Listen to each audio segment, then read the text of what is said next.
காசு பணம் இல்லாதவன் ஏழை மகன்தான்.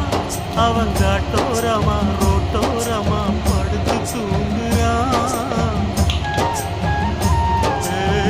சொத்து சொகம் உள்ளவனோ செல்வ மகன்தான். அவன் மஞ்சு மெத்த போட்டிருந்தும் முழுக்கி எங்குறான். எதுமற்ற பேர்களுக்கு ஏது கவலை?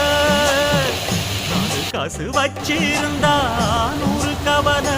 இங்கு ஆசை வச்ச நெஞ்சுக்கெல்லாம் அமைதி இல்லையே.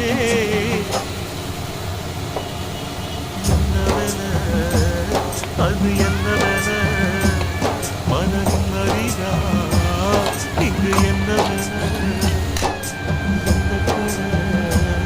அது எந்த கடை அதை விற்கிறது.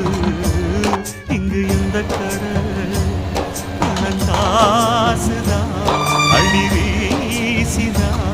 அடடா அதுதான் கடையில் கிடைக்காதே. என்னவென